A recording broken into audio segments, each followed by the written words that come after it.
Hello my dear students, welcome to Dakshina E classroom. बहुत बहुत बहुत स्वागत है प्यारे बच्चों का दक्षिणा ई क्लासरूम चैनल पर। मैं प्रदीप सिंह फिर से आपके साथ हूं फ्रिक्शन की रिवीजन वीडियो के साथ। जैसा कि आपकी डिमांड थी एनएलएम एंड फ्रिक्शन की रिवीजन वीडियो, तो बेटा मैंने बना दी है एनएलएम फ्रिक्शन की रिवीजन वीडियो। ध्यान से देखिए, कॉपी पेन लेके हाथ में बैठिए। लेट के वीडियो देखेंगे नहीं, कोई फायदा होगा नहीं। तो बेटा कॉपी पेन ले लीजिए हाथ में और बेटा एक एक लाइन सुनते जाइए, एक एक लाइन लिखते जाइए, एक एक स्टेप सुनिए, एक एक स्टेप लिखिए। ऐसा नहीं कि बेटा पूरा मैंने क्वेश्चन सॉल्व कर दिया तब लिख रहे, नहीं, एक स्टेप लिखा, mg sin theta mg cos theta, break किया, ब्रेक करिए, लिखिए बेटा, तभी फायदा होगा। जैसे क्लास में हम लोग पढ़ते हैं बेटा, कोशिश करिए आप यही इमेजिन करिए कि हम लोग क्लास में हैं, बार बार बीच में खाना खाना, उठ के जाना है ना, आईपीएल का स्कोर देखना, ये सब चीजें नहीं चलेंगी बेटा। मेहनत से पढ़ना है, बिल्कुल कंसंट्रेशन से पढ़ना है, फोकस्ड होकर पढ़ना है, तभी आगे बढ़ना है और तभी बेटा हमने कामयाब होना है। हमारे अभी भी बच्चे काफी सारे कामयाब हो पाए हैं और आप भी कामयाब हो पाएंगे, तभी हो पाएंगे जब हम मेहनत करेंगे, है ना, फोकस्ड होके। तो एक एक स्टेप सुनिए, एक एक स्टेप नोट करिए। लगभग 1 घंटे की रिवीजन वीडियो, पूरा फ्रिक्शन आपके सामने हमने रख दिया बिल्कुल खोल के। एक एक कॉन्सेप्ट नीट मेंस के हिसाब से बिल्कुल मोर देन सफिशिएंट वीडियो है। एडवांस के हिसाब से कुछ क्वेश्चंस करने रहेंगे। कॉन्सेप्ट्स जितने भी हो सकते हैं वो मैंने सारे के सारे कॉन्सेप्ट्स को डिटेल में एक्सप्लेन किया है। कोशिश करिए हर एक कॉन्सेप्ट को टच किया है, कोई भी कॉन्सेप्ट मैंने छोड़ा नहीं है ना, एडवांस के पॉइंट ऑफ व्यू से भी, ठीक है। तो बाकी बेटा आप थोड़ा सा वैरायटी ऑफ क्वेश्चंस आप थोड़े से एडवांस के लिए कर रहे हैं, नीट मेंस के लिए देख रहे हैं, तो मोर देन सफिशिएंट वीडियो, बहुत ही अच्छी वीडियो बनाई गई है ना। बस आप ध्यान से देखिए, कॉपी पेन लेके बैठिए, एक एक लाइन सुनिए, एक एक लाइन लिखिए। चलिए आइए स्टार्ट करते हैं चैप्टर के साथ।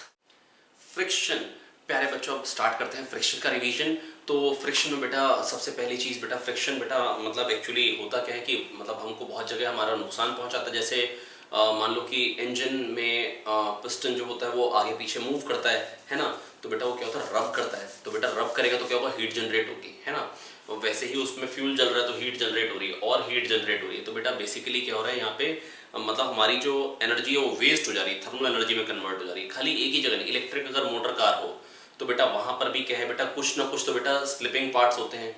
जैसे मान लो कि कोई चीज है जो घूम रही है, मतलब अगर बेयरिंग ही है तो उस बेयरिंग एक, अगर मान लो लोहे की चीज दूसरी लोहे की चीज, बीच में भले हमने कुछ ग्रीस डाल दी लेकिन कुछ ना कुछ तो बेटा हीट जनरेट होनी ही होनी है, ये तो बिल्कुल पक्का है। तो बेटा फ्रिक्शन जो है हमारी एनर्जी मतलब वहां पर वेस्ट कर दे रहा है। हम अगर सपोज करो हम किसी ब्लॉक को, हमको मान लो मेरे को फेंकना है, दूर पहुंचाना है, पर मतलब अगर फ्रिक्शन नहीं होता तो बिल्कुल हल्का सा ही फेंकता, वो चलता ही चला जाता, आराम से पहुंच जाता। पर फ्रिक्शन के कारण क्या होगा बेटा, चीज रुक जाएगी। फ्रिक्शन के कारण क्या होगा बेटा, चीज रुक जाएगी, है ना। तो बेटा ये तो लग रहा है नुकसान है, पर बेटा फायदे भी हैं फ्रिक्शन के, है ना। अगर मान लो कि हमने गाड़ी खड़ी करी, है ना, पहाड़ पे, है ना, यहाँ पे पहाड़ पे अगर हमने गाड़ी खड़ी करी इस तरीके से, ठीक है, अब ये गाड़ी नीचे क्यों नहीं आ रही, है ना, mg sin थीटा तो आएगा नीचे को, पर ये गाड़ी नीचे को नहीं आ रही, क्यों बेटा, क्योंकि फ्रिक्शन आ गया, हमने पार्क कर रखी। तो बेटा फ्रिक्शन है जिसके कारण गाड़ी चढ़ भी पाए। बेटा हम चल किस तरीके से पाते हैं, हम ग्राउंड को पुश करते हैं पीछे को और ग्राउंड हमको आगे को धक्का देता है। ध्यान से देखिए, हम ग्राउंड को पुश करते हैं पीछे को, जैसे मैं अपनी स्किन को पुश कर रहा हूँ और मेरे को आगे को धक्का मिलेगा और इस तरीके से हम दौड़ पाते हैं। तो चलने का तरीका क्या होता है, हम ग्राउंड को पुश करते हैं, इक्वल एंड अपोजिट रिएक्शन आता है आगे को, जिससे हम चल पाते हैं।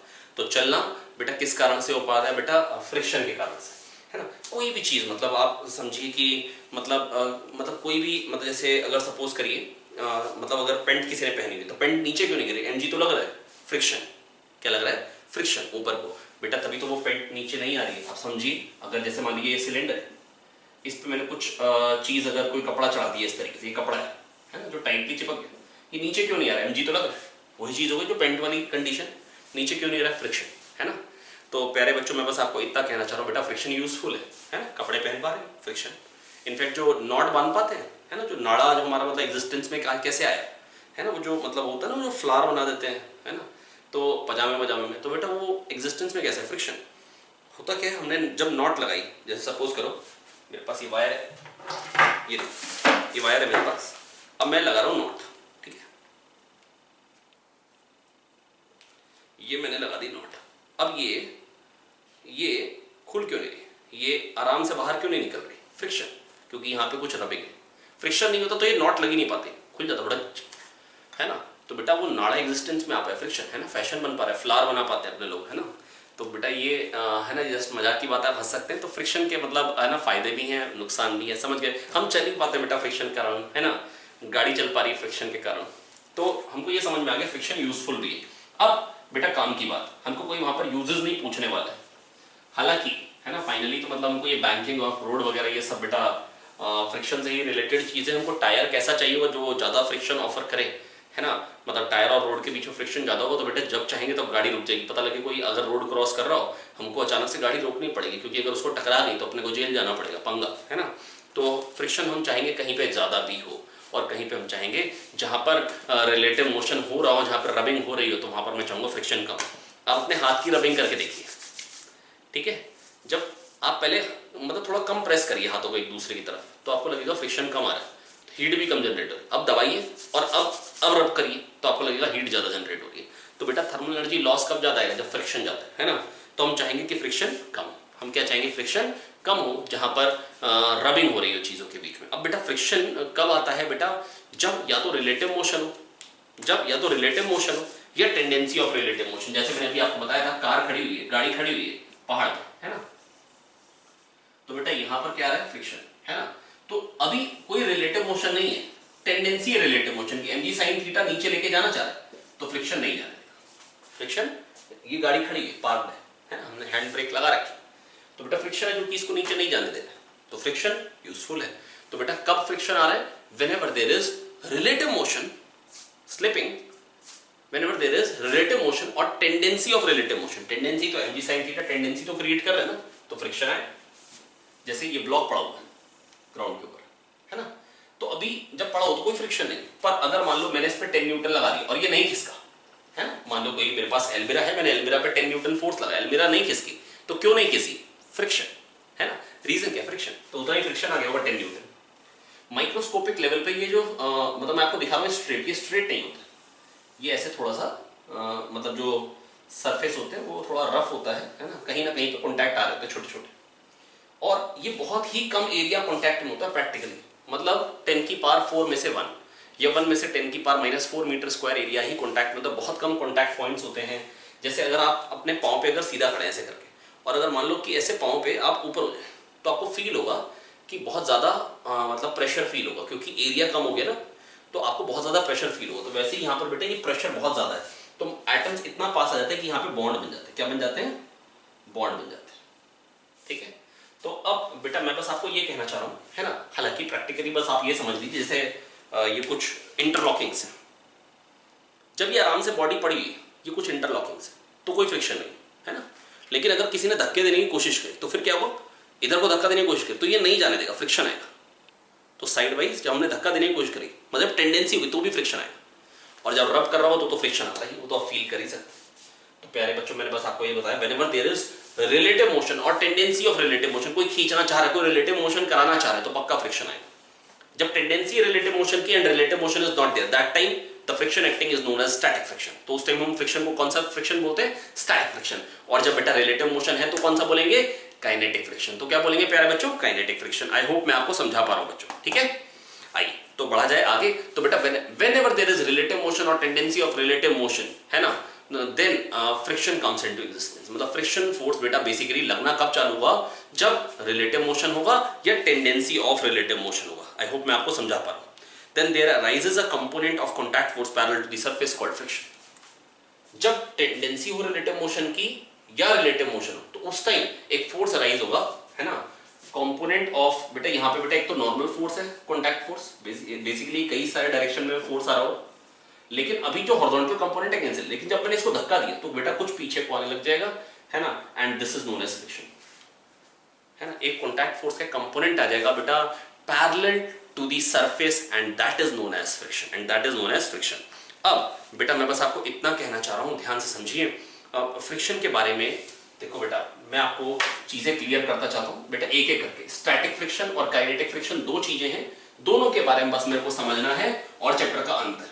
बाकी एक छोटी बात और बचेगी इसके बाद, एंगल ऑफ फ्रिक्शन और एक और बात होती है एंगल ऑफ रिपोज, ठीक है। तो बेटा बहुत ही कम सी चीजें हैं इस चैप्टर में जो मेरे को सीखनी है, मैं कोशिश करता हूं जल्दी से जल्दी वाइंड अप करता हूं चीजों को। अब सबसे पहली बात, ये एक ऑब्जेक्ट है खूबसूरत, मैंने इस पे फोर्स लगाया, जैसे मैंने 1 न्यूटन लगाया, ये नहीं चला तो फ्रिक्शन भी 1 न्यूटन आया। मैंने 2 न्यूटन लगाया, नहीं चला तो फ्रिक्शन भी 2 न्यूटन आया, फ्रिक्शन भी 2 न्यूटन आया। तो मैं बस आपको इतना कहना चाह रहा हूं कि अगर ये है फोर्स अप्लाइड,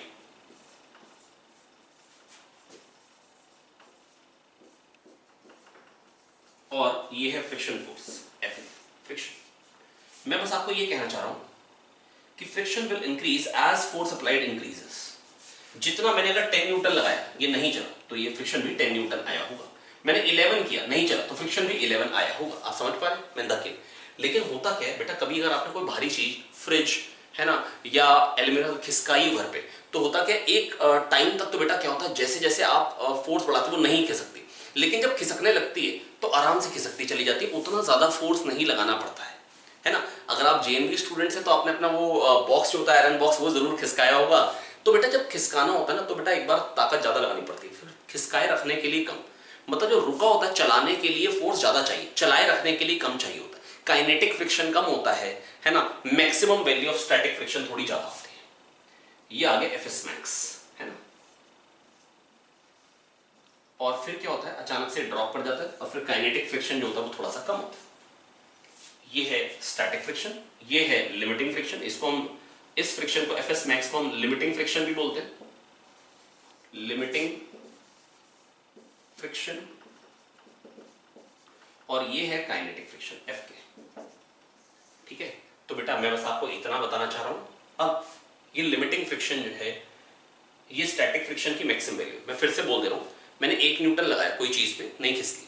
2 न्यूटन लगाया, नहीं खिसकी। अभी मेरे पास कोई चीज नहीं, ये डस्टर है खाली मेरे पास, मैंने फोर्स लगा रहा हूं, ये खिसकना चालू है ना। ये तो बहुत हल्का है ना, तो बड़ा आराम से खिसक जाएगा। पर आप समझ के देखिए, जैसे मान लो ये हाथ पे हाथ है ना, मैंने कस के है ना।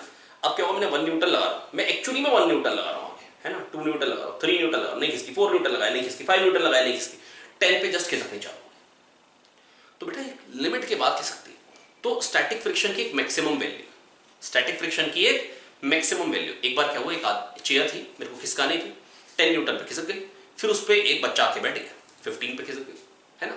फिर उस पर एक मोटा बच्चा आके बैठ गया। फिर मेरे से तो नहीं खिसकी, पर खिसक जाएगी अगर मैं फोर्स बहुत ज्यादा लगाऊंगा। अगर फोर्स बहुत ज्यादा लगाऊंगा, आई होप मैं आपको समझा पा रहा हूं। मतलब कब फ्रिक्शन फोर्स ज्यादा है कब कम, आप हाथ को ही देखिए, आप हाथ को ही देखिए, हल्के से प्रेस मत करिए ज्यादा तो फ्रिक्शन कम है। दबाइए, अब देखिए फ्रिक्शन बहुत ज्यादा आ रहा है। तो फ्रिक्शन किस पे डिपेंड कर रहा है, वेट पे डिपेंड कर रहा है? नो, नॉर्मल पे। हाथ का वेट तो कम है, पर अगर नॉर्मल बढ़ा रहे हो तो बेटा ये मतलब कभी कभी होता क्या, बच्चों के मन में ये मिसकॉन्सेप्ट होता है कि फ्रिक्शन वेट पे डिपेंड कर रहा है। नो, फ्रिक्शन नॉर्मल फोर्स पे डिपेंड कर रहा है। मैं बस फिर से बोल दे रहा हूं आपको एक बात। सबसे पहली बात, FS max is proportional to N. तो एफएस मैक्स या लिमिटिंग फ्रिक्शन है ना, is mu S N, where अब बेटा वही नॉर्मल है ना। मैक्सिमम वैल्यू ऑफ फ्रिक्शन ज्यादा भी हो सकती है ना। जैसे सपोज ये प्लास्टिक की बॉटल्स बड़े आराम से स्लिप हो जाएंगी है ना। पर बेटा जैसे अभी मेरे पास है नहीं, लेकिन आपने अगर लैपटॉप देखा हो तो लैपटॉप को कभी खिसकाने की कोशिश करिएगा टेबल के ऊपर, नहीं खिसकता। उसके नीचे 4 रबड़ के ना वो लगे होते हैं पैड्स, रबड़ के बटन टाइप के लगे होते हैं 4 है ना। हार्ड डिस्क पे भी लगे होते हैं, आप बड़ी जल्दी से गिरती नहीं है। तो मैं बस आपको इतना ही कह रहा हूं कि वो जो रबर वाली जो चीज लगी होती है ना, रबर का फ्रिक्शन इन जनरल वुड के साथ, ग्लास के साथ बहुत ज्यादा होता है। आप देखिएगा आपके लैपटॉप पे लगी होगी, मतलब ज्यादातर अप्लायंसेस पे लगी होती है, वो रबर के पैड्स लगे होते हैं जब हम चाहते हैं कि वो खिसके नहीं तब है ना। इनफैक्ट वो जो नेबुलाइजर आता है बच्चों का, जिससे भाप लेते हैं बच्चे, जो मतलब जब रेस्पिरेटरी प्रॉब्लम्स होती हैं तो मतलब वो वाइब्रेट करता है थोड़ा सा, तो उसके नीचे भी पैड्स लगे होते हैं, रबर पैड्स, ताकि वो चिपक जाए है ना, गिरे। आई होप मैं आपको समझा पा रहा हूं है ना। मैं कोशिश करूंगा साथ में एक पिक्चर पेस्ट करने की, वो आप देख पाएंगे। ठीक है, तो मैं बस आपको ये कहना चाह रहा हूं, कुछ रबर पैड्स है ना लगाए थे ताकि मतलब चीजें गिरे नहीं। आई होप मैं आपको समझा पा रहा हूं। ठीक है, तो बेटा मैं बस आपको ये बताना चाह रहा हूं, वही नॉर्मल है, लेकिन म्यूएस कैसे बढ़ा सकते हैं, मटेरियल पे डिपेंडेंट है। मटेरियल कितना कस के एक दूसरे पे चिपक जाएंगे है ना। तो बेटा ये एफएस मैक्स आ गया म्यूएस है। और एफ के जब फिसलने लग जाता है, जब फिसलने लग जाता है, मैं कह रहा हूं ये हाथ फिसल रहा है, अभी नॉर्मल कम है तो आराम से फिसल जाए, नॉर्मल जाता है तो बेटा ज्यादा ताकत लगानी पड़ रही, मतलब फिसलाए रखने के लिए भी। तो काइनेटिक फ्रिक्शन जो होगा वो B प्रोपोर्शनल टू N होगा। Fk is also proportional to N, Fk equal to mu k N। आया, बिल्कुल आया। ठीक है, पर हम पहले भी चुके थे। तो बेटा मैं बस आपको बता दूं, गलत चीजें क्या होती हैं। F is not equal to mu mg, ये गलत है। F is not equal to mu n, ये गलत है। Fs max, maximum value of static friction, is equal to mu S N, ना कि म्यू एस एम जी। हाँ N हो सकता है एमजी हो तो फिर म्यू एस एमजी, लेकिन लिखना ये चाहिए, नहीं तो गड़बड़ हो जाती है। होता क्या बच्चे फटाक से म्यू एमजी लिखते हैं और गलत हो जाता है पेपर में। एफ के इज म्यू के, मैंने लगभग आपको सारी चीजें बता दी। अच्छा अब म्यू के जो होता है वो म्यू एस से कम होता है बेटा। जब ना बॉडी रुकी होती है तो उसमें क्या होता है बेटा, कोल्ड वेल्डिंग हो जाती है, मतलब बॉन्डिंग हो जाती है। लेकिन जब चल रहा होता है तो बेटा वहां पर बॉन्ड बन नहीं पाते हैं, तो इसलिए वो आराम से मतलब हमको मतलब इरेगुलरिटीज का सामना तो करना पड़ता है, फ्रिक्शन तो होता है, लेकिन वो बॉन्ड्स नहीं फॉर्मेशन हो पाता है अच्छे से। तो बेटा फिर क्या होता है कि वहां पे मतलब हमको कम फोर्स लगाना पड़ता है, और अगर वेलोसिटी ज्यादा तो कुछ इरेगुलरिटीज को वो जंप भी कर जाता है ना। तो बेटा इसलिए फ्रिक्शन कम होता है। तो बेटा म्यू के जो होता है वो म्यू एस से कम होता है। The basic reason, the main reason is, main reason क्या होता है कि भाई मतलब जो बॉन्ड्स फॉर्मेशन हो पाता है वो बॉन्ड्स फॉर्मेशन उतना जल्दी जल्दी नहीं हो पाता है, क्योंकि उनको अलाइन होना पड़ता है बॉन्ड बनाने के लिए, तो वो उतना टाइम नहीं मिलता है। तो बेटा अगर वेलोसिटी अगर उसके पास होती है तो बेटा उस टाइम जो फ्रिक्शन होता है वो कम होता है in comparison to maximum value of static friction, in comparison to maximum value of static friction. अगली बात, फ्रिक्शन जो होता है बेटा वो इंडिपेंडेंट होता है किसके, एरिया के, एरिया और शेप के इंडिपेंडेंट होता है। क्योंकि अगर आपने एरिया बढ़ा दिया, नॉर्मल वही है, एरिया अगर आप बढ़ा भी दो है ना, कभी कभी हमको ऐसे क्वेश्चन आते हैं ब्रेक शू को अगर बड़ा भी करते हैं है ना, जो ब्रेक होते हैं ना, जो ब्रेक के ब्रेक पैड्स होते हैं जैसे साइकिल में आपने देखे होंगे, तो अगर उसको बड़ा भी कर दें तो भी बेटा फ्रिक्शन पे कोई फर्क नहीं पड़ेगा। आप समझिए, मान लो कि पहले ना इतना सा एरिया था, ये मान लो कि एक ही फिंगर थी पर बेटा कस के लगी हुई थी ना, तो वही नॉर्मल था है ना। अब अगर दो फिंगर्स है और वही लोड है तो n/2 हो गया, तो दोनों पे फ्रिक्शन आएगा, आधा आधा हो जाएगा। मतलब हमने एरिया डबल जब हम करते हैं तो बेटा एक पे लोड भी तो कम हो जाता है, एक पे फ्रिक्शन कम हो गया पर एक पे फ्रिक्शन हाफ हो गया, पर पॉइंट्स 2 हो गए, 3 कर दिया तो एक पे लोड 1/3 हो गया, एक पे फ्रिक्शन 1/3 हो गया, पर 3 पॉइंट्स हो गए, तो फ्रिक्शन टोटल वही रहेगा। आई होप मैं आपको समझा पा रहा हूं। तो बेटा सारा एरिया कॉन्टैक्ट में नहीं आता, पहली बात मैंने आपको बताई, कुछ ही एरिया कॉन्टैक्ट में आता है, और अगर आपने एरिया डबल किया तो कॉन्टैक्ट पॉइंट्स डबल हो जाते हैं और एक पॉइंट पे फ्रिक्शन हाफ हो जाता है, तो टोटल फ्रिक्शन वही रहेगा। ठीक है, तो मैंने बेटा आपको बताया एरिया पे और शेप पे डिपेंडेंट नहीं है फ्रिक्शन, है ना, किस शेप की बॉडी उस पर डिपेंडेंट नहीं है बेटा फ्रिक्शन, तो एरिया पे डिपेंडेंट नहीं है, एरिया ऑफ कॉन्टैक्ट कितना उस पर डिपेंडेंट नहीं है फ्रिक्शन, फ्रिक्शन डिपेंड करता है नॉर्मल पे और जो बॉडीज कॉन्टैक्ट हैं उनके बीच में। मतलब ये म्यू एस और म्यू के जो है वो किस पे डिपेंड करता है, जो मतलब सरफेसेस कॉन्टैक्ट में आ रहे हैं उनकी आपस में बॉन्डिंग कितनी स्ट्रांग है, मतलब उनकी प्रॉपर्टीज पे, सरफेस की प्रॉपर्टीज पे। आई होप बच्चों मैं आपको समझा पाया हूं, है ना, ये बेसिक बातें हैं। अब बेटा मेरे को क्या करना है, ये तो मैंने आपको बताई थ्योरी, अब ऐसा करते हैं टाइप्स ऑफ क्वेश्चंस देख लेते हैं एक एक करके हम एक एक वैरायटी को फटाक से स्ट्राइक करते हैं। चलिए आइए देखते हैं एक वैरायटी ऑफ प्रॉब्लम, बस उससे पहले आपको एक बात बतानी भूल गया, static friction is self adjustable in nature. जैसे बताया मैंने आपको, ये ब्लॉक है, मैंने 1 न्यूटन लगाया नहीं चला, मैंने 2 न्यूटन भी लगाया तब भी नहीं चला, तो पहले फ्रिक्शन 1 न्यूटन आया, बाद में 2 न्यूटन आया, है ना, मैंने आपको दिखाया ये ग्राफ है, मतलब सेल्फ एडजस्टेबल है। जैसे टेंशन और नॉर्मल, अगर मान लो ये एक ब्लॉक पड़ा हुआ है जिसका वेट 1 न्यूटन है, तो नॉर्मल क्या होगा 1 न्यूटन, आपने इस पे थोड़ा फोर्स लगा दिया नीचे को, है ना, टोटल 2 न्यूटन नीचे को हो गया, तो नॉर्मल भी क्या हो जाएगा 2 न्यूटन। जैसे नॉर्मल भी चेंज हो रहा है ना, वैसे ही फ्रिक्शन भी यहां चेंज होता है, 1 न्यूटन पे नहीं चला, 2 न्यूटन पे नहीं चला, 3 न्यूटन पे नहीं चला, तो static friction is self adjustable in nature, static friction is self adjustable in nature just like tension and normal. आप रस्सी पे लटक जाए, है ना, आप उतरिए, पतले से बच्चे को लटका दी, टेंशन चेंज हो गई, बहुत मोटे बच्चे को लटका दिए, टेंशन चेंज हो गई, है ना। आई होप बच्चों मैं आपको समझा पा रहा हूं, ठीक है। तो static friction is self adjustable in nature just like tension and normal. चलिए अब आइए कुछ वैरायटी ऑफ प्रॉब्लम कर लेते हैं बेटा, कुछ करेंगे हम स्टैटिक फ्रिक्शन पे, कुछ क्वेश्चंस कर रहे हैं काइनेटिक फ्रिक्शन पे, कुछ क्वेश्चंस करेंगे लिमिटिंग फ्रिक्शन पे, ठीक है, तीन ही चीजें, तीनों पे कुछ क्वेश्चंस कर लेते हैं फटाफट से। Calculate the friction force acting on the block in following cases, blocks are in equilibrium. फिर से क्वेश्चन नोट कर लीजिए, calculate the friction force acting on the block in following cases, blocks are in equilibrium. बेटा block equilibrium है, friction force बताना, ये block इधर से 10 फोर्स आ रहा है न्यूटन, इधर से 2 न्यूटन, तो अब बताना फ्रिक्शन कितना होगा बेटा, टोटल फोर्स कितना हो गया ब्लॉक पे 8, 10 - 2 8, ठीक है, पर ये चल नहीं रहा है तो फ्रिक्शन कितना होगा 8, खत्म। और किधर को होगा बेटा फ्रिक्शन, अगर कोई पूछेगा मैग्नीट्यूड कितना 8, कोई पूछे किधर को लग रहा है, तो हम सबसे पहला हमारा ये आंसर नहीं होगा लेफ्ट या राइट, हमारा आंसर होगा किस पे, ब्लॉक पे तो लेफ्ट। लेकिन अगर ग्राउंड ने ब्लॉक पे लेफ्ट पे लगाया तो ब्लॉक ग्राउंड पे किधर को लगाएगा? राइट। करेक्ट। बेटा ऐसा मत बोल दे कि फ्रिक्शन लेफ्ट में है राइट, फ्रिक्शन तो दोनों तरफ लग रहा है। किस पे? पढ़ ले। होता क्या है, ज्यादातर कभी कभी हमसे क्या करते हैं, क्वेश्चन में कह देता है ग्राउंड पे, और हम क्या, हमारी आदत क्या होती है फटाफट से ब्लॉक पे बोलने की, हम क्वेश्चन ही पूरा नहीं पढ़ते। तो क्वेश्चन पढ़ना पड़ेगा ताकि सिली मिस्टेक से बचे। करेक्ट है, बिल्कुल करेक्ट है। नेक्स्ट, ये ब्लॉक, ये एक इंक्लाइन प्लेन पे पड़ा हुआ है, इक्विलिब्रियम में, पता है फ्रिक्शन कितना। बेटा mg cos theta, mg sin theta. हालांकि cos थीटा वाले कंपोनेंट की रिक्वायरमेंट नहीं है, mg sin थीटा इधर को आ रहा है, कौन बैलेंस कर रहा हो? फ्रिक्शन। बस। आपको पूछे फ्रिक्शन किधर को है तो क्या पूछेंगे? किस पे? ब्लॉक पे ऊपर को है, इंक्लाइन प्लेन पे नीचे को, मैग्नीट्यूड mg sin थीटा, क्योंकि ब्लॉक इज इन इक्विलिब्रियम, जितना नीचे को होगा उतना ही फ्रिक्शन ऊपर को होगा। आया? बिल्कुल आया। नेक्स्ट, एक और क्वेश्चन देखते हैं।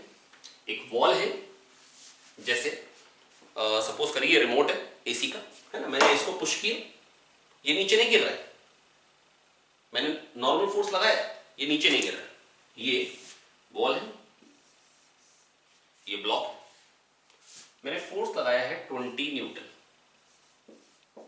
अब ये नीचे नहीं गिर रहा है ना, 5 kg का ब्लॉक है, तो 50 तो नीचे को हो ही गया वेट, अब ये नीचे नहीं गिर रहा है, तो कौन बचा रहा होगा बेटा? फ्रिक्शन।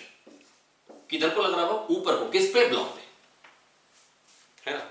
तो फ्रिक्शन किधर को लग रहा है, तो सबसे पहले क्या क्वेश्चन आना चाहिए दिमाग में? किस पे। ठीक है, अगला क्वेश्चन मान लीजिए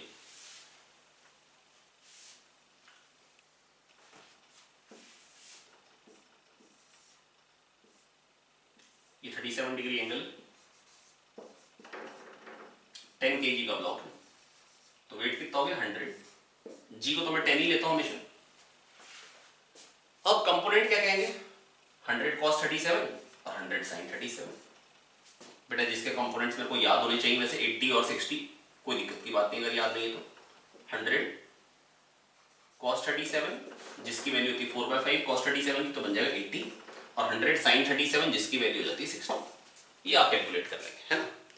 अब नॉर्मल तो होगा 80, अगर ये इक्विलिब्रियम है तो फ्रिक्शन कितना होगा? 60 ऊपर ब्लॉक पे। ठीक है, पर अगर कोई कह दे मैंने ऊपर को फोर्स लगाया F, अब द इंक्लाइन, तो बताओ F की क्या वैल्यू हो ताकि फ्रिक्शन 0 हो?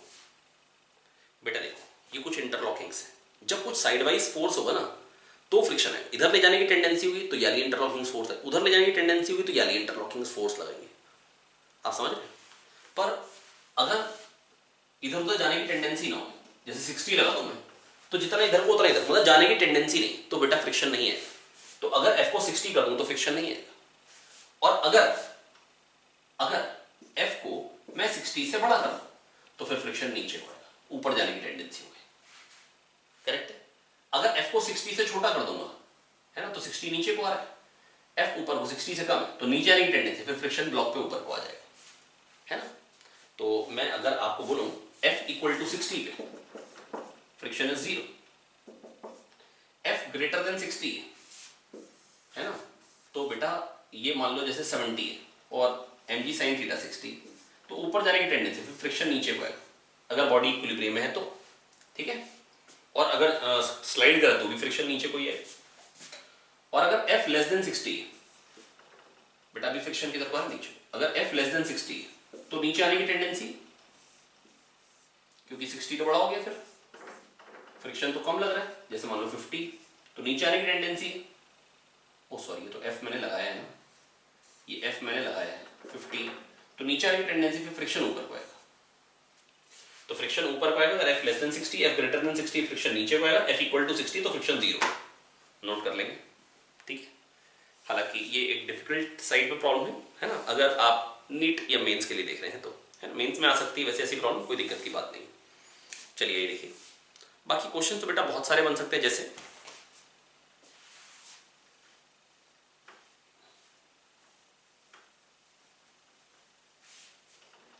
आइए अगला एक वैरायटी ऑफ क्वेश्चन, वही ब्लॉक जो है उसको वॉल के अगेंस्ट मैंने रोक रखा है,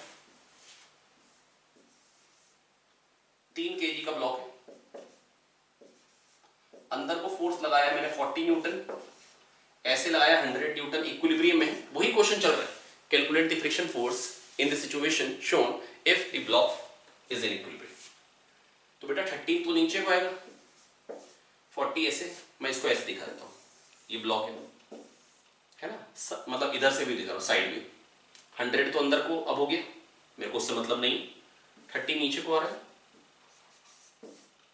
40 हॉरिजॉन्टल आ रहा है, तो टोटल क्या हो जाएगा प्यारे बच्चों, 50। बस फ्रिक्शन भी क्या हुआ, इक्विलिब्रियम, तो फ्रिक्शन क्या आएगा बेटा 50। अगर ये आप समझ पाए हो तो बेटा ये एक थोड़ा सा लेवल अप वाली प्रॉब्लम है।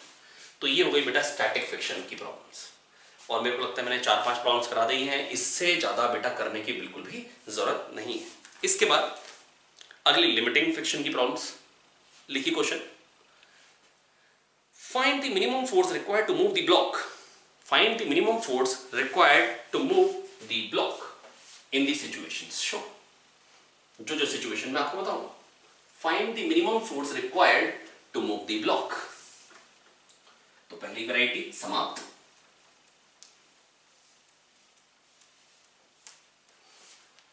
ठीक है,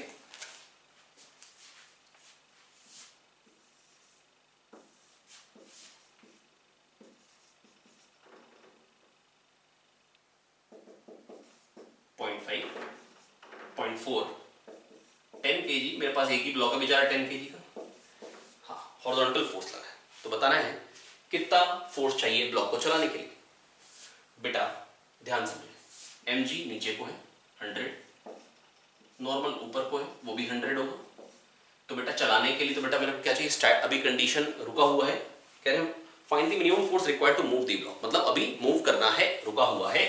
तो बेटा कितना फोर्स चाहिए वो चलाने के लिए, मैक्सिमम वैल्यू ऑफ फ्रिक्शन चाहिए, जो कि क्या होती है μsn, और n क्या है यहाँ पे 100। तो बेटा फोर्स यहाँ पे कितना चाहिए होगा, μsn, ना कि μk, करेक्ट है, क्योंकि वो रुका हुआ है। तो μsn कितना हो जाएगा, 0.5 इंटू 100, दैट इज 50 न्यूटन। तो 50 पे खिसक जाएगा। आया, बिल्कुल आया। आइए एक क्वेश्चन और करते हैं, वही ब्लॉक है 10 kg का, लेकिन फोर्स अब हमने लगाया है ऐसे 37 डिग्री एंगल पे, सॉरी F, कह रहे हैं minimum force required to move the block, minimum force F required to move the block, mu S mu के वही क्वेश्चन। तो बेटा बस अब देखो होता क्या, गड़बड़ पता क्या हो जाती है, मतलब जल्दीबाजी हम क्या कर देते हैं, हम कहते हैं F cos 37 is equal to μsmg, ये गड़बड़ हो गया। तो वही मैंने कहा कि मैक्सिमम वैल्यू ऑफ फ्रिक्शन जो होती है वो लिमिटिंग फ्रिक्शन μsmg नहीं होता है, μsn होता है। ठीक है, तो ये रॉन्ग है। सही तरीका क्या होगा, पहले कंपोनेंट ले, F cos 37 F sin 37, F cos 37 that is 4F by 5 और F sin 37 3F by 5, normal mg, अब n plus 3F by 5 is equal to mg which is 100। यहां से n कितना देगा, 100 माइनस 3F by 5, करेक्ट है। अब चलने की कंडीशन क्या है, जब 4F by 5 जो आगे को फोर्स है, जब वो μsn के बराबर हो जाए, जब वो μsn के बराबर हो जाए, तो बस चल रही कंडीशन आ गई। जैसे जैसे f बढ़ाओगे तो ये बढ़ता जा रहा है और μsn कम होता जा रहा है, क्यों, क्योंकि f बढ़ेगा तो n कम होगा। तो कंडीशन आएगी जब 4F by 5 जस्ट μsn के बराबर हो जाएगा, बस चलने की कंडीशन आ चुकी है। μs क्या है 0.5 हाफ, और n क्या है 100 माइनस 3F by 5। मेरे हिसाब से आप बहुत आराम से सॉल्व कर सकते हैं इसको। 2 को इधर ले, 8F by 5 plus 3F by 5 11F by 5, 11F by 5 is equals to 100, तो F आ जाएगा 500 by 11, F क्या आ जाएगा 500 by 11। आई होप बच्चों मैं आपको समझा पाया, बेटा बहुत कोई खास दिक्कत की बात नहीं है। यहाँ पे अगर विजिबिलिटी कम हुई है तो मैं ऊपर लिख देता हूँ, नीचे शायद थोड़ा सा विजिबल कम होता है। बेटा बस करना क्या है, जो आगे का फोर्स है F cos 37 4F/5 is equals to mu S N half N, N क्या है 100 माइनस 3F/5। बेटा खुद हाथ चला के भी लिखेंगे, ऐसा नहीं कि खाली नोट करते चलना, यहां से F की वैल्यू आ जाएगी 500/11। बहुत सिंपल कैलकुलेशन, ठीक है, बिल्कुल ठीक है भैया। चलिए बढ़ जाए आगे को, इसी क्वेश्चन में थोड़ा सा चेंज करते हैं, जो F 37 डिग्री पे ऊपर लग रहा है वो नीचे लगाएंगे, ठीक है। यही क्वेश्चन है, यही ब्लॉक है, इसको खिसकाना है।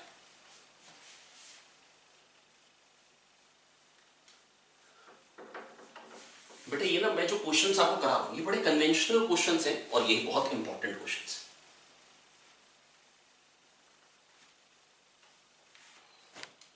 ये वही ब्लॉक है 10 kg का,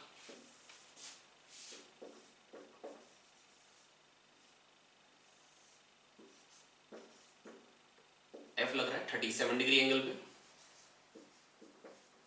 ठीक है। म्यू एस दे रखा है हाफ, तो मेरे को म्यू के देना नहीं क्योंकि वो कंफ्यूज करने के लिए दिया जाता है ना। अब बेटा बस पूछ रहे कि what is the minimum value of F for which we can move the block. Okay, normal ऊपर को आएगा, नॉर्मल ऊपर को आएगा, वेट 100 नीचे को आएगा। अब F cos 37 4F/5 डायरेक्टली लिख दूंगा मैं। अगर आपका मन हो कि मैं F cos 37 लिखूं तो आई डोंट हैव टाइम, बेटा रिवीजन वीडियो है, जल्दी कंप्लीट कर लें। cos 37 4F/5, F sin 37 3F/5। बेटा इतना कोशिश करिए, इतना आप भी जल्दी करा करिए। अब ना तो y डायरेक्शन मूवमेंट है ना x डायरेक्शन, जस्ट चलने की कंडीशन, इंपेंडिंग स्टेट की बात है। तो n तो हो गया 100 प्लस 3F/5, जो कि पिछली बार आया था 100 माइनस 3F/5। ओके, तो यहां नॉर्मल ज्यादा है तो यहां फ्रिक्शन ज्यादा हुआ, इसलिए यहां फोर्स ज्यादा चाहिए होगा चलाने के लिए। सही गलत? बिल्कुल सही। यहां फोर्स ज्यादा चाहिए होगा चलाने के लिए, मतलब pulling is easier than pushing. मैं आपको ये कहना चाहता हूं, मैं कह रहा हूं ऐसे खींचेंगे तो फोर्स कम चाहिए होगा, और अगर ऐसे दबाएंगे तो फोर्स, क्योंकि जब आपने ऐसे दबाया तो एक नीचे को कंपोनेंट है जिसने नॉर्मल को बढ़ा दिया, वहां पे 100 माइनस 3F/5, यहाँ पे 100 प्लस 3F/5, नॉर्मल बढ़ गया तो फ्रिक्शन बढ़ जाएगा। तो बेटा अब ज्यादा फोर्स चाहिए वो चलाने के, ठीक है। तो चलने की कंडीशन कब आएगी? जब आगे को जो फोर्स है 4F/5, जब वो maximum value of friction mu S N के बराबर हो जाए, और एन क्या है, म्यू एस क्या है हाफ, और एन क्या है 100 प्लस 3F/5। क्या बन जाएगा बेटा ये 8F/5 minus 3F/5, F is equals to 50, और पहले कितना आया था 500/11। 500/11 की वैल्यू क्या है 11 4 जा 44, 6 आया, 11 5 जा 55, 5 आया, 0 लगाया, 45.45, ठीक है। ये क्या है 50। कौन ज्यादा है? पुशिंग के केस में ज्यादा चाहिए, pulling is easier than pushing, pulling is easier than pushing. I hope ये समझ में आया होगा। तो बेटा क्वेश्चन था कि कितने फोर्स पे, ये जस्ट चलने की कंडीशन में आ जाएगा जब आगे को force F cos 37 mu S N के बराबर हो जाए। तो बेटा चलने की कंडीशन की बात करें तो बेटा बस हमको करना क्या है, जो आगे को फोर्स है उसको म्यू एस एन के बराबर करना है, ठीक है। आइए सबसे इंपॉर्टेंट वैरायटी वाला क्वेश्चन बता देता हूं आपको मैं। कितना मिनिमम फोर्स चाहिए होता है पुल करने के लिए ऑब्जेक्ट को? देखो अलग अलग थीटा पे अलग अलग फोर्स होगा, तो पहले ऐसा करते हैं किसी थीटा पे निकाल लेते हैं फोर्स। क्वेश्चन लिख लीजिए, minimum force required to pull the block, minimum force required to slide the blocks. Question है minimum force required to slide the blocks. Block मान लो m मास का है और म्यू कोफिशिएंट ऑफ फ्रिक्शन, ये mu S ही है, ठीक। कभी कभी क्वेश्चन कहते हैं म्यू एस म्यू के बराबर है, तो कोई दिक्कत की बात नहीं, कोई पाप नहीं लगेगा, है ना। क्वेश्चन अगर कह दे तो मान लो, क्वेश्चन अगर कह दे तो मान लो, कोई दिक्कत की बात नहीं है, कोई परेशानी नहीं है। ये F अब कह रहे इस कंडीशन में बताओ फोर्स क्या चाहिए होगा। अब अलग अलग थीटा पे अलग अलग फोर्स, तो किस थीटा पे मिनिमम फोर्स होगा वो थीटा बताना है, और वो मिनिमम फोर्स कितना होगा वो बताना है। ओके, F cos थीटा मदद करते जाएंगे, F sin थीटा,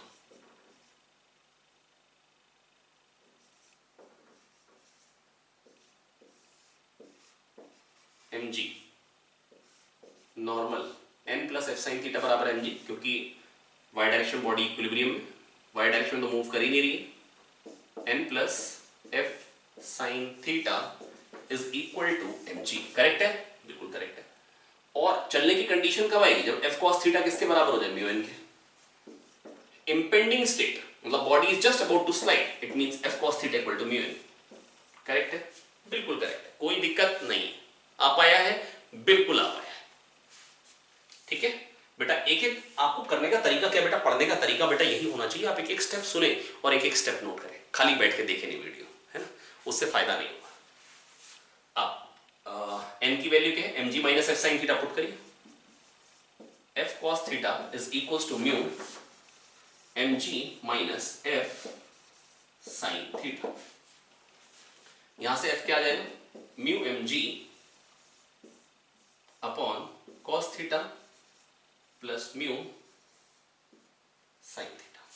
आ पाया है, बिल्कुल आ पाया बेटा। ये आ गया f की वैल्यू, दैट इज अलग अलग थीटा पे ये अलग अलग आने वाली है।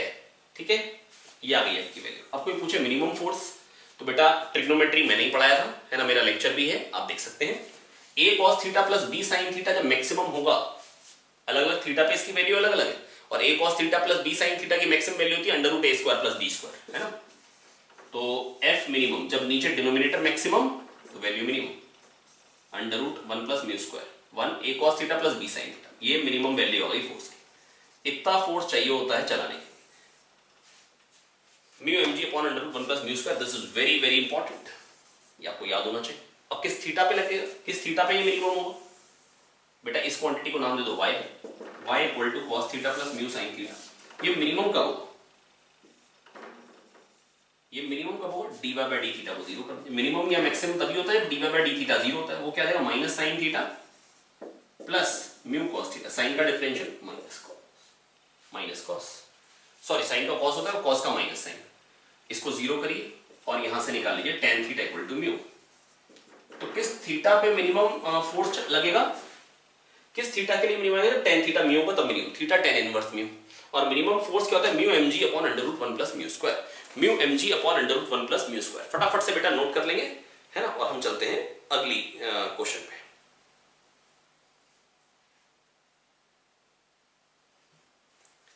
आई होप आप लोगों ने नोट कर लिया होगा। ठीक है, तो बेटा किया कि f cos theta f sin theta plus n बराबर mg। एक बात, चलने की कंडीशन आ चुकी है, f cos theta just mu n के बराबर हो चुका है। ये कौन सा म्यू? Mu s।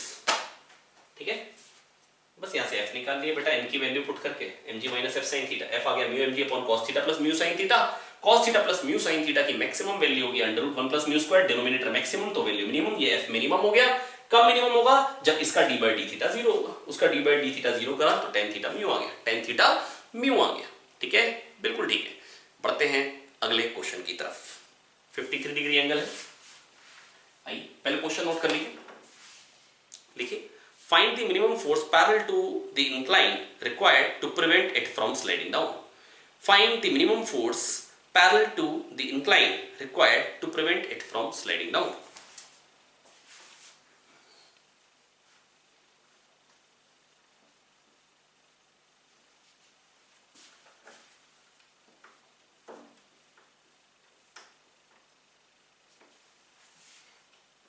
ये बहुत शानदार तरीके से प्रदीप सर ने बोर्ड को चमका दिया। Find the minimum force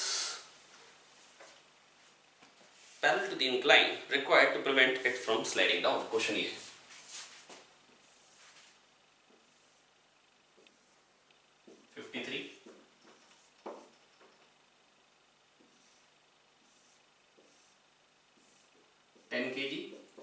फटाफट से मेरे से पहले कंपोनेंट ले लीजिए। x मतलब इंक्लाइन प्लेन के पैरेलल mg sin थीटा और mg cos theta, mg sin 53 और mg cos 53। म्यू गिवन है, म्यू एस म्यू के दोनों बराबर है, उसकी वैल्यू 1 है, दोनों की वैल्यू क्या है? 1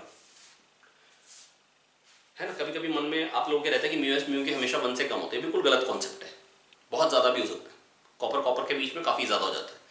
अगर आप कांच की प्लेट ले लो, मतलब एक पहले आप जब रफनेस को कम करो तो क्या होता है? फ्रिक्शन पहले कम होता है, लेकिन एक लिमिट से रफनेस के बाद क्या होता है? वो अच्छे से चिपक जाता है, एरिया ऑफ कॉन्टैक्ट इतना बढ़ जाता है, इतने सारे बॉन्ड पड़ जाते हैं जिनको तोड़ना बहुत मुश्किल हो जाता है।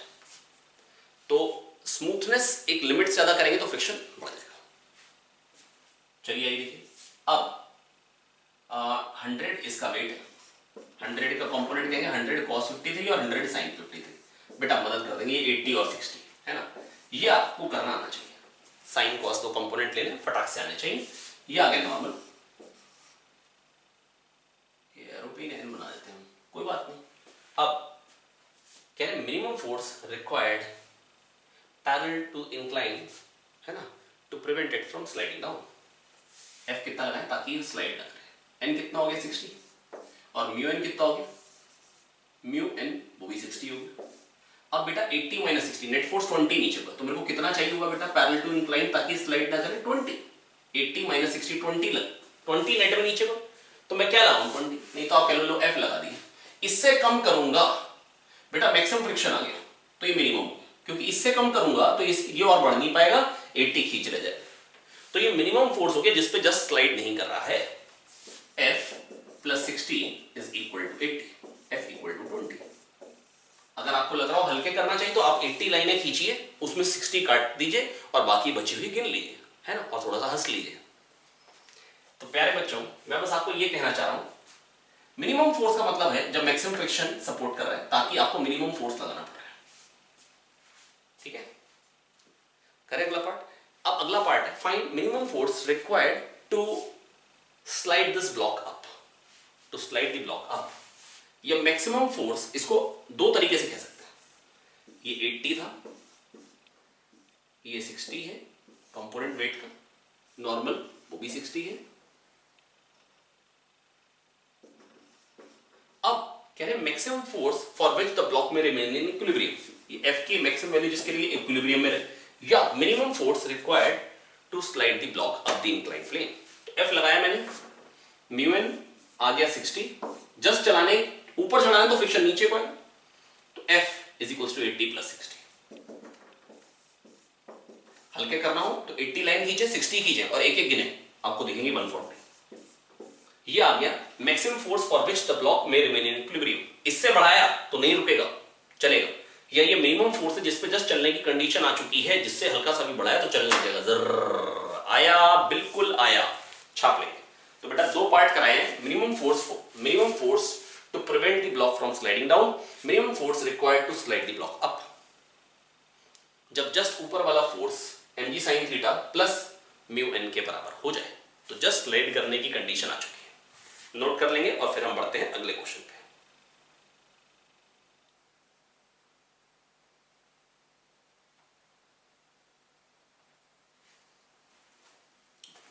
चलिए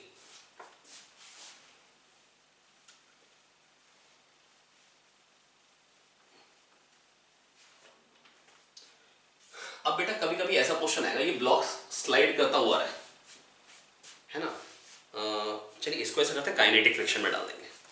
अभी एक क्वेश्चन और कर लेते हैं, ये ब्लॉक इंक्लाइन प्लेन पे ही है, उसी पे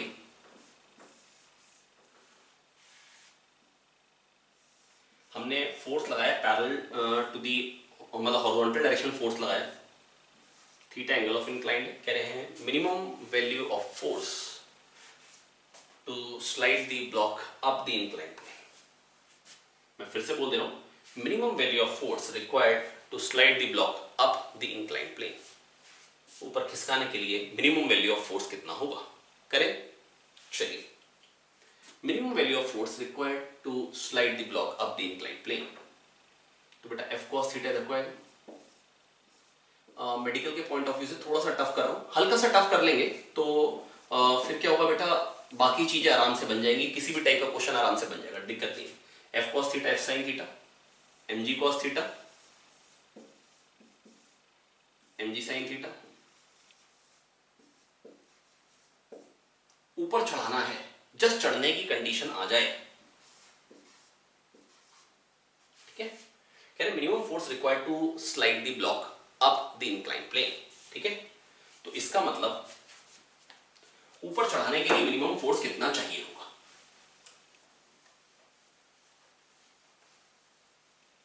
ऊपर चढ़ाने के लिए मिनिमम फोर्स कितना चाहिए होगा बेटा, बस मैं आपको इतना कह सकता हूं। सबसे पहली बात, इस डायरेक्शन में तो चलना नहीं है, तो m जो होगा वो mg cos theta plus f sin theta के बराबर, एम जी cos theta plus F sine theta के बराबर होगा n। और जब जस्ट चलने की कंडीशन कब आएगी, जब एफ कॉस थीटा एम जी sine theta plus mu N के बराबर हो जाए। चलने की जब ऊपर चढ़ने की कंडीशन आई, मतलब ये इज इक्वल टू ये प्लस यू है। इससे अगर हल्का सा भी बढ़ाया तो बेटा अब तो म्यू एन सपोर्ट कर रहे हैं, अगर एफ बढ़ाया तो फिर बेटा ये नहीं सपोर्ट कर पाएगा और ये चल पड़ेगा जर, कैसे जर एम जी sine theta plus mu N. बोलो आया? आया सर, बिल्कुल आ गया, कोई दिक्कत नहीं है, कोई परेशानी नहीं है। बेटा चलने की कंडीशन कब आ जाएगी, जब ये एम जी sine theta plus mu N के बराबर हो जाए। अगर और बढ़ाया तो फिर पक्का चल पड़ेगा, ठीक है। ये मिनिमम फोर्स हो गया to slide the block up the inclined plane, जब एफ कॉस थीटा एम जी sine theta plus mu N के बराबर हो जाएगा। एन की वैल्यू क्या है, थाई से छाप दो, F cos theta is equals to M ji sine theta plus mu N. N क्या है, M G cos theta plus F sine theta. आया? F cos theta minus mu sine theta, cos theta F cos theta minus mu F sine theta, ठीक है। M G sine theta, sorry, plus mu M G cos theta. थोड़ा छोटा लिख दिए। अब F की value निकालनी तो आ गई है, M G sine theta, M जी sine theta plus mu cos theta upon cos theta minus mu sine theta. बेटा मैं वैसे अगर आपको बताऊं, मैंने आपको ना पूरा सॉल्व तो करके बताया, पर एग्जाम में आएगा तो ऐसा सॉल्व करना सही है नहीं, है ना। बेटा मैं फिर से बता रहा हूं मैंने किया कैसे, पहले एक बार ये सुन लीजिए। F cos theta F sine theta, M जी कॉस थीटा एम जी साइन थीटा, एन क्या हो गया, F sine theta plus M G cos theta. अब चलने की कंडीशन कब आएगी, जब एफ कॉस थीटा एम जी sine theta plus mu N के बराबर आ जाए। एन की वैल्यू वहां से निकाली, यहां डाली और एफ निकाल लिया। पर अगर ये पेपर में क्वेश्चन आता मेरे को, है ना, मान लो नीट है या मेंस है ना, तो मैं सबसे पहले मेरे दिमाग में पता क्या था, थीटा को जीरो कर देता है ना, और हॉरिजॉन्टल फोर्स लगाना है चलाने के लिए, तो बेटा कितना आएगा फोर्स, म्यू एम जी, क्योंकि नॉर्मल तो एम जी हो जाएगा, तो F equal to mu M G, खत्म। तो थीटा इक्वल टू जीरो पे देखता मैं ये कैसे, थीटा इक्वल टू जीरो पे ही आना चाहिए। Theta equal to zero put करें, sine zero zero, cos zero one, mu cos zero one, sine zero zero, mu upon one, mu आ गया म्यू एम जी। तो बेटा चार ऑप्शन होते हैं, मैं देखता म्यू एम जी किस में आएगा, और मैं 99% श्योर हूं कि अगर ये नीट का क्वेश्चन होता तो ये पक्का एक ही ऑप्शन होता, है ना, 99% श्योर, है ना। ऐसा हो सकता है कि वो ऐसा दे देते कि नहीं हो पाता सॉल्व। आई होप मैं आपको समझा पाया। Minimum force required to slide the block up the inclined plane. चलिए, अच्छा इसके बाद एक चीज और होती है जिसको हम बोलते हैं एंगल ऑफ रिपोज। आइए वो भी बताता हूं और एंगल ऑफ फ्रिक्शन भी बताता हूं, या तो उसको वैसे एंड में बता सकते हैं, पहले जो पढ़ रखा है उसको रफा दफा करते हैं। तो हमने क्या क्या पढ़ लिया, मैंने आपको लिमिटिंग फ्रिक्शन पे भी क्वेश्चन करा दिए, ठीक है। जब जस्ट इंपेंडिंग स्टेट है, चलने वाला है, तो उस टाइम जो फ्रिक्शन लगता है that is known as limiting friction, that is known as limiting friction. तो मैंने आपको लिमिटिंग फ्रिक्शन पढ़ा दिया, ठीक है, बिल्कुल पढ़ा दिया सर, कोई दिक्कत नहीं है। तो लिमिटिंग फ्रिक्शन आ गया, है ना। मैंने आपको इक्विलिब्रियम वाली क्वेश्चंस करा दी, जब ब्लॉक इक्विलिब्रियम में है तो स्टैटिक फ्रिक्शन कितना लग रहा होगा, है ना। अब काइनेटिक फ्रिक्शन, काइनेटिक फ्रिक्शन तो बिल्कुल सिंपल है, म्यू के एन, स्लिप कर रही है, एक्सेलरेशन निकालना होगा, खत्म। आइए फटाफट से कर ले। लेकिन बेटा अगर आपने मेरी वीडियो एनएलएम की नहीं देखी है तो मैं सजेस्ट करूंगा कि अब ये वाला पार्ट देखने से पहले आप मेरी एनएलएम वाली वीडियो देखें, है ना, क्योंकि उसमें सिस्टम वाली जो प्रॉब्लम्स कराई है बेसिकली वैसी ही प्रॉब्लम्स होती हैं यहाँ।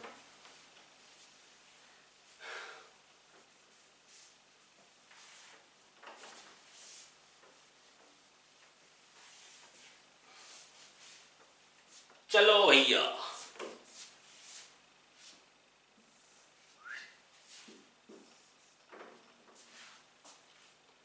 हाँ भाई, अगर इसकी वेलोसिटी v ऊपर, अगर वेलोसिटी इसकी v ऊपर, ठीक है, तो फ्रिक्शन कितना है, किधर को आएगा, पहली बात तो किस पे, ब्लॉक पे, वेलोसिटी v ऊपर। अब कितना है, म्यू के एम जी कॉस थीटा, है ना। मैं पहले बना ही देता हूं, एम जी कॉस थीटा एम जी साइन थीटा, ऊपर को जा रहा है ब्लॉक, नॉर्मल तो एम जी कॉस थीटा होगा क्योंकि ऐसे चल नहीं रहा।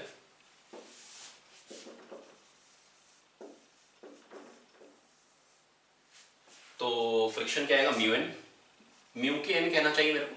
मान लो म्यू के और म्यू एस बराबर, म्यू के बराबर है mu M G cos theta mu N. अब फोर्स क्या हो गया, एम जी साइन थीटा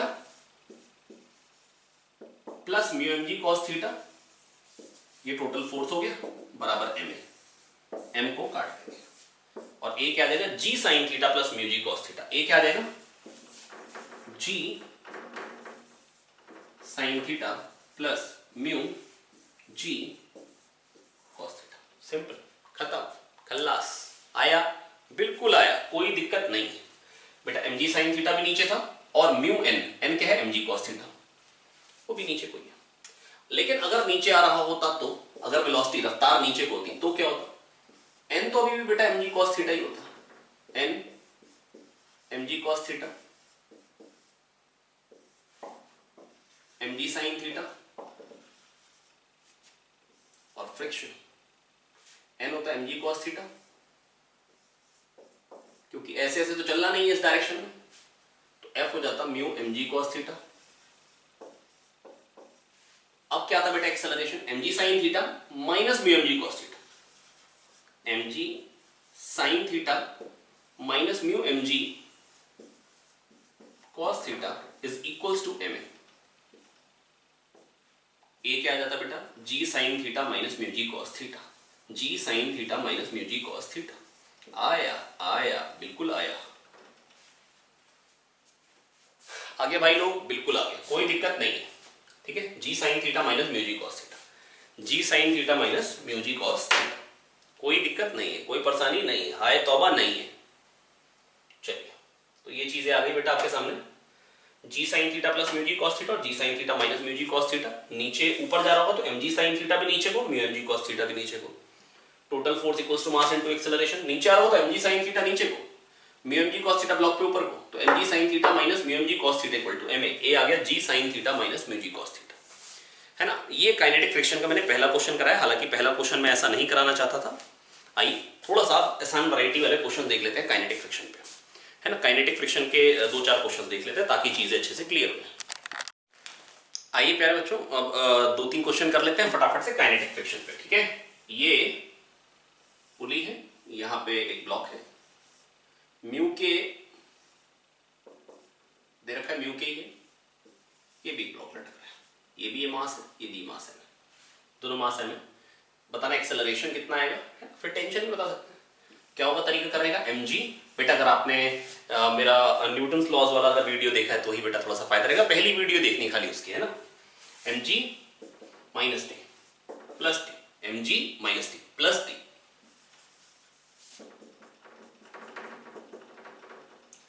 माइनस, अच्छा नॉर्मल क्या है यहाँ पे, म्यू के एम जी, नॉर्मल हो गया एम जी और फ्रिक्शन क्या हो जाएगा, म्यू के एम जी, कि स्लाइड कर रहा है ये क्वेश्चन में गिवन है, तो M G minus T plus T minus mu के M g is equals to m into a, ठाए ठाए ठाए ठाए ठाए, तो ए क्या आ गया, जी माइनस म्यू के जी, खत्म, खल्लास, मक्खन। एम जी माइनस टी, एम जी minus T plus T minus mu K M जी बराबर यम प्लस यम इंटू, अरे यम प्लस यम 2m अपॉन 2 रहेगा, सॉरी, एम जी minus T plus T minus mu के एम जी बराबर M plus M into A, ठीक है। यहां से ए आ गया हमारे पास, आ गया, बिल्कुल आ गया। और क्वेश्चन कैसे बन सकते हैं, लो भैया,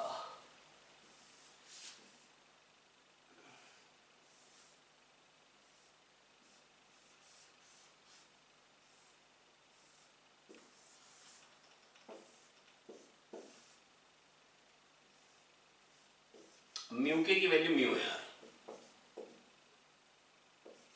बाकी अगर टेंशन निकालनी है तो कैसे निकालेंगे, टी माइनस म्यू के M G, T minus mu M G बराबर एम ए क्या है, ये रहा, पुट कर देंगे, टी आ जाएगा, आ जाएगा, बिल्कुल आ जाएगा, ठीक है।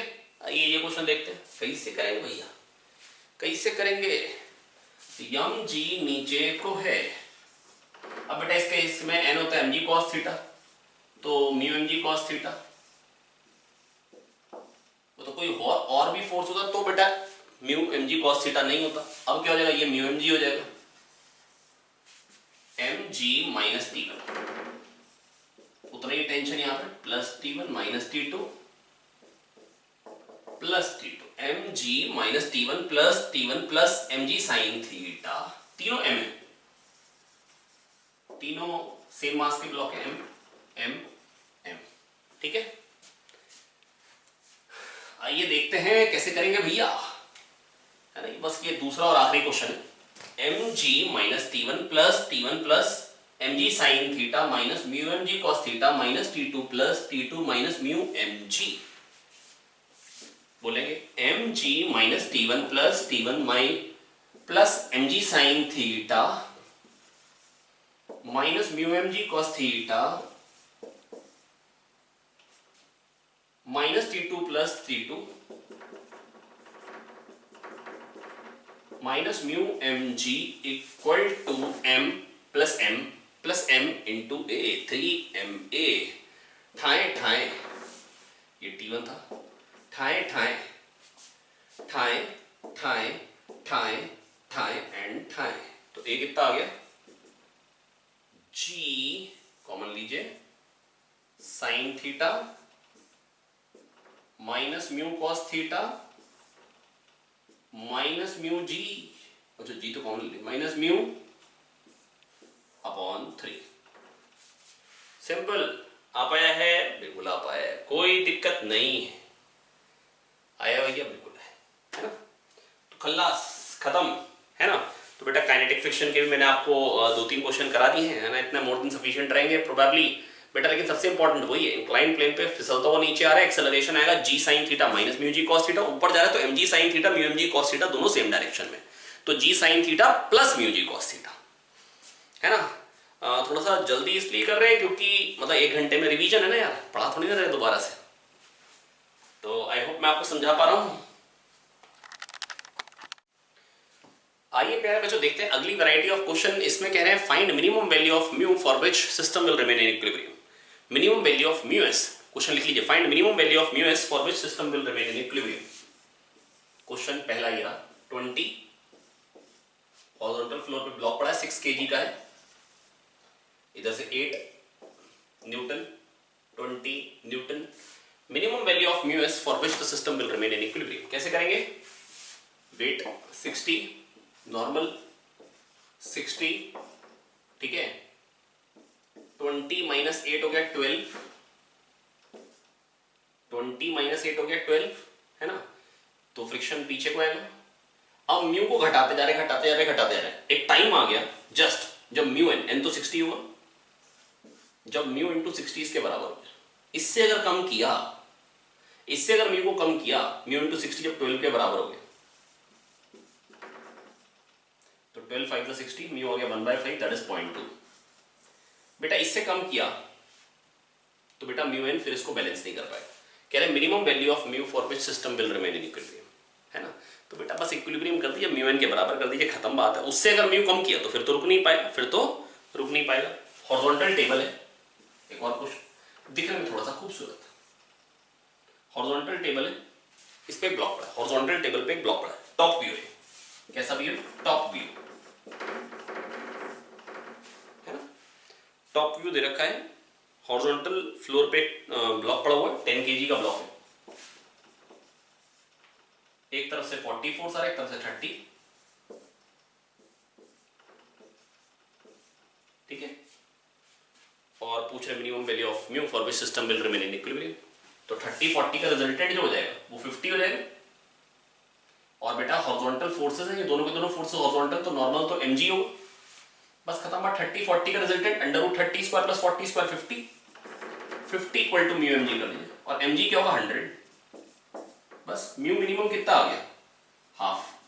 इससे अगर कम किया तो हाफ से अगर कम किया तो बेटा म्यू एन 50 को बैलेंस नहीं कर पाएगा, इक्विलिब्रियम में नहीं रह पाएगा। This is the minimum value of mu for which the system may remain in equilibrium.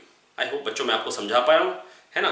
आइए एक क्वेश्चन और कर लेते हैं। एक चेन है 1 मीटर की,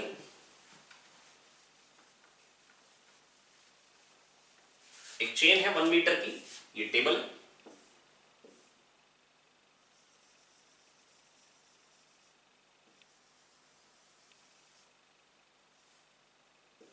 $40 सेंटीमीटर लटक रही है, 60 सेंटीमीटर उस पर। Minimum value of mu for which system में रिमेन इन इक्विलिब्रियम। बेटा आप देखिए मेरी बात सुनिए, जो मन करे वो मान लीजिए। यूनिफॉर्म चेन 20 का मास मान लीजिए m, तो 40 का क्या जाएगा 2m, तो नीचे का फोर्स क्या है 2m। 20 का मास है तो 60 का क्या जाएगा 3m, तो 3mg ये हो गया। और फ्रिक्शन क्या हो जाएगा बेटा 3 μmg, म्यू इंटू 3mg। अब बेटा अगर जब जस्ट ये इसके बराबर हो गया 2 μmg 3 μmg के बराबर हो गया, बस अब फिसलने की कंडीशन आ चुकी है। बस यहां से बेटा म्यू की वैल्यू निकाली, म्यू कितना आ रहा है 2/3। इससे कम हुआ तो फिर फिसल जाए। अभी म्यू mg सपोर्ट कर रहा है, म्यू n सपोर्ट कर रहा है। इससे अगर आपने म्यू को कम किया तो फिर भैया ये ब्रर से फिसल जाएगी। कैसे फिसल जाएगी? ब्रर से। आया समझ में? बिल्कुल आया, कोई दिक्कत नहीं है। ठीक है भैया। और आपको लगे नहीं हम तो ऐसे नहीं करेंगे, हम तो ये कहेंगे 1 लेंथ का मास जो है वो लैम्डा है, तो 40 का मास 40 लैम्डा जी, ऐसे करिए। और ये क्या हो जाएगा 1 सेंटीमीटर का मास लैम्डा है, तो 60 लैम्डा हो गया मास जी, ये वेट हो गया। और यहां पर भी म्यू इंटू 60 लैम्डा जी आ जाए। जो आपका मन करे वैसे करें, कोई खास दिक्कत की बात नहीं है भैया। अब क्या करेंगे 40 लैम्डा जी उधर को आ रहा है खींचने के लिए, म्यू इंटू 60 लैम्डा जी के बराबर कर दिया और फिर लैम्डा जी को उड़ा दिया, क्योंकि ज्यादा इज्जत देने का मन नहीं कर लैम्डा जी तो म्यू क्या आ गया हो म्यू 2/3 आ गया सेम। तो यार जैसा मन करे वैसा कर सकते हैं। अब मान लो म्यू 2/3 को कहते हैं जबरदस्ती हमने खींच दिया, 50-50 कर दिया दोनों तरफ, और म्यू एस म्यू के बराबर है, तो बताइए क्या एक्सेलरेशन होगा जब दोनों तरफ 50-50 हो गया? अरे भैया देखो जैसे आपकी मर्जी वैसे आप कर सकते हैं, मतलब अपने को कोई खास दिक्कत नहीं है। 50-50 तो दोनों का मास mm मान लीजिए, mg खींच रहा है, mg नीचे गिराना चाहता है, बिल्कुल गिराना चाहता है mg नीचे, और म्यू mg रोकना चाहता है। म्यू mg कितना हो गया 2/3 mg, तो mg माइनस 2/3 mg, mg खींच रहा है 2/3 mg रोक रहा है, is equal to m plus m 2m into a. बस कितना आ गया a, g माइनस 2g/3 हो जाएगा g/3 g/6, खत्म, मक्खन। आई होप बच्चों मैं आपको समझा पाया हूं, बिल्कुल ही सिंपल बातें हैं, है ना। और अब हम पहुंचते गए हैं बेटा, पहुंचते जा रहे हैं लास्ट बात पे आज की, है ना, which is angle of repose and angle of friction. चलिए आइए फटाफट से सुन लेते हैं एंगल ऑफ रिपोज और एंगल ऑफ फ्रिक्शन के बारे में। बेटा एक बार की बात है कि हमने ना ये सपोज करो ये इंक्लाइन प्लेन है ना, मैंने एंगल बढ़ाते कंडीशन क्या हो गया स्लिप हो गया, है ना। तो बेटा जिस मिनिमम एंगल पे स्लिपिंग की कंडीशन आती है उसको बोलते हैं angle of repose. Angle of repose, minimum angle at which block is on the verge of sliding is known as angle of repose. Minimum angle at which the block is on the verge of sliding is known as angle of repose. ठीक है, mg sin theta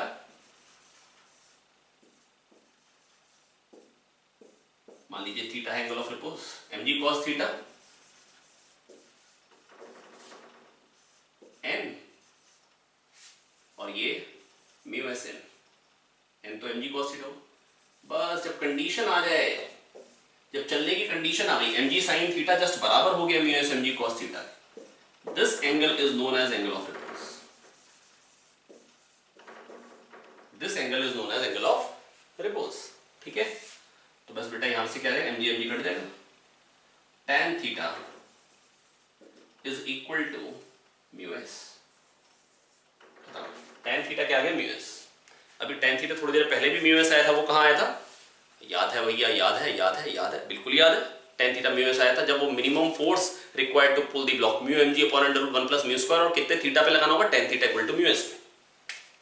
तो बेटा ये याद रखेंगे, angle of repose is the angle at which the block is on the verge of sliding, the block is on the verge of sliding, ठीक, tan theta mu S. इसका use बेटा फायदा मतलब ये कब कहां पर बेटा आपको मतलब इसका एप्लीकेशन कोई देखने को मिलता है, आपने देखा होगा बेटा रेता वेता लेके आते हैं, कंस्ट्रक्शन चल रहा होता है ना, ज्यादातर वो बैलगाड़ी पे आता है, वो फट्टी हटाते हैं और वो रेता गिरता जाता है ना। तो जब वो गिर रहा होता है आपने देखा होगा वो हीप्स बन जाती है, कोन बन जाते हैं, छोटा बड़ा कैसा भी हो, सबके एंगल बराबर होते हैं। पता क्यों? क्योंकि जब वो एंगल ऑफ रिपोज हो जाता है उसके बाद मिट्टी डालूंगा फिसल जाएगी। मान लो इतने बड़े एरिया में भर रहे थे तो पहले तो ऐसा रहेगा, फिर एंगल बढ़ता जाएगा, एक एंगल के बाद नहीं बढ़ेगा। तो जैसे जैसे आप मिट्टी डालोगे वो एंगल ऑफ रिपोज पे रहेगी, तो एंगल ऑफ रिपोज बनता है बेटा। ये जो एंगल होता है यहाँ पे थीटा, जो सैंड हीप्स का बनता है, वो भी tan थीटा क्या होता है, म्यू एस। आया? बिल्कुल है। रोड जब मान लो पहाड़ पे रोड बनानी है तो बेटा मेरे को एंगल क्या लेना होगा, एंगल ऑफ रिपोज से कम, क्योंकि अगर एंगल ऑफ रिपोज से ज्यादा फिर तो रुकेगी नहीं गाड़ी, बर्र से फिसल जाएगी। आया नहीं आया? तो tan theta equal to mu S is angle of repose. देखने को कहां मिलता है, सैंड हीप्स। देखने को कहां मिलता है, सैंड हीप्स। क्वेश्चन कैसे बन सकते हैं, कहते हैं एक बाउल है r रेडियस का, एक चींटी है, उसको कहां बिठा सकते हैं मैक्सिमम, कितने एंगल पे, ताकि वो फिसले नहीं। तो बिठाया हमने चींटी को पकड़ के, तो कहां पे बिठा सकते हैं बेटा, जहां पे एंगल ऑफ रिपोज आ जाए। ये चींटी के पैर है ना, जब ये थीटा और यहां से भी तो बेटा थीटा ही होगा, ये भी इतना तो प्रूव कर ही लोगे, ये भी थीटा ही है। बस angle of repose tan theta equal to mu S, सोचने की जरूरत ही नहीं। इससे पहले तो इक्विलिब्रियम में, इसके बाद इक्विलिब्रियम में नहीं रह सकती। mg sin थीटा बढ़ जाएगा और mu S mg cos theta घट जाएगा, नीचे को फोर्स बढ़ जाएगा। तो चींटी कहां पे इक्विलिब्रियम में रह पाएगी, बनाना हो तो फिर से बना लीजिए mg cos थीटा। अगर आपको लगे नहीं हम ऐसे नहीं मानेंगे, mg sin थीटा है ना, फ्रिक्शन। अभी मान लो मैक्सिमम थीटा है तो बेटा अब ये म्यू mg cos थीटा के बराबर हो गया। अब अगर आपने थीटा और बढ़ाया तो बेटा ये कम हो जाए, cos थीटा कम हो जाए, sin थीटा बढ़ जाए, फिर नहीं रुक पाई। मतलब वही mg sin थीटा जब म्यू mg cos थीटा के बराबर tan थीटा म्यू। तो किस एंगल पे मैक्सिमम चींटी इक्विलिब्रियम में रह पाएगी, एंगल ऑफ रिपोज है ना, या मिनिमम एंगल जिस पे स्लाइडिंग हो जाती है, या मैक्सिमम एंगल जिस पे इक्विलिब्रियम में रह पाएगी, मैक्सिमम एंगल जिस पे इक्विलिब्रियम में रह पाएगी। अगली बात, angle of friction. Angle of friction आई, अब एंगल ऑफ फ्रिक्शन के बारे में चर्चा कर लेते हैं।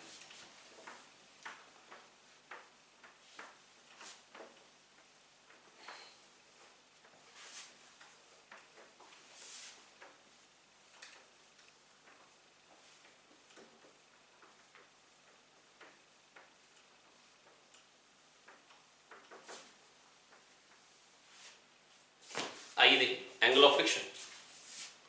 Angle of friction, okay. Angle of friction होता है प्यारे बच्चों, जैसे आपने कुछ फोर्स लगाया है ना, ये नॉर्मल फोर्स आ रहा है और आपने फोर्स लगाया, मान लो भी चल नहीं रहा है तो फ्रिक्शन भी आ रहा हो कुछ, ये फ्रिक्शन है और ये नॉर्मल है, ये हो गया टोटल कॉन्टैक्ट फोर्स। ये जो एंगल है ना बेटा, ये आपको आइडिया किसका दे रहा है, फ्रिक्शन फोर्स कितना ज्यादा है, इसको बोलते हैं एंगल ऑफ फ्रिक्शन। तो tan लैम्डा क्या आ जाएगा, लैम्डा से ज्यादा डिनोट करते हैं इसको, tan लैम्डा क्या आ जाएगा, F/n। अगर कोई कहते हैं maximum angle of friction, tan of lambda max, तो बेटा मैक्सिमम फ्रिक्शन क्या होता है, म्यू एन या म्यू एस एन कह लीजिए आप, ये मैक्सिमम फ्रिक्शन हो गया अपॉन एन, कट जाएगा। तो लैम्डा मैक्स जो होता है बेटा, मैक्सिमम एंगल ऑफ फ्रिक्शन जो होता है वो होता है tan इनवर्स म्यू एस। खत्म। एंगल ऑफ रिपोज भी यही, मैक्सिमम एंगल ऑफ फ्रिक्शन भी, maximum angle of friction. Angle of friction zero हो सकता है, मतलब एंगल ऑफ फ्रिक्शन है क्या, नॉर्मल और टोटल कॉन्टैक्ट फोर्स में एंगल। जब फ्रिक्शन जीरो होगा तो एंगल ऑफ फ्रिक्शन जीरो, ठीक है। तो आई होप बच्चों मैं आपको समझा पाया हूं, and this is all about friction. मैंने कोशिश करी बेटा हर एक एस्पेक्ट को टच किया लगभग 1 घंटे की वीडियो में, है ना। तो मेरे को लग रहा है मैं चीज़ें आपको बहुत अच्छे से क्लियर कर पाया हूँ। बाकी एक ही चीज़ कहूँगा बेटा, बड़े बढ़िया करके मेहनत करिए, मेहनत से पढ़िए। जैसा कि आपने कहा था कि बेटा रिवीजन वीडियो लेके आइए फ्रिक्शन की, तो हम रिवीजन वीडियो लेके आए। कोशिश करिए इसको 1-2 बार देख डालिए, है ना, अच्छे से देख डालिए ताकि चीज़ें मन में बैठा लीजिए, है ना। जितना मैंने बताया रिवीजन वीडियो में, this is more than sufficient, है ना। For NEET mains. एडवांस के लिए हाँ डेफिनेटली क्वेश्चंस की प्रैक्टिस थोड़ी सी और करनी पड़ेगी, but concepts are more than sufficient. जितने मैंने कॉन्सेप्ट्स बताए that are more than sufficient, है ना। डेफिनेटली मेरे को क्वेश्चन प्रैक्टिस और कराना चाहिए, पर नीट मेंस के लिए मोर देन सफिशिएंट है। क्वेश्चंस भी मैंने बहुत सारे कराए हैं, बाकी थोड़े से क्वेश्चंस आप प्रैक्टिस कर लीजिए ताकि चीजें आपको बहुत अच्छे से दिमाग में बैठ जाए, ठीक है। बाकी पढ़ते रहिए, मेहनत करते रहिए, आगे बढ़ते रहिए। ऑल द बेस्ट, मुलाकात होती है नेक्स्ट वीडियो में। Thank you, keep working hard.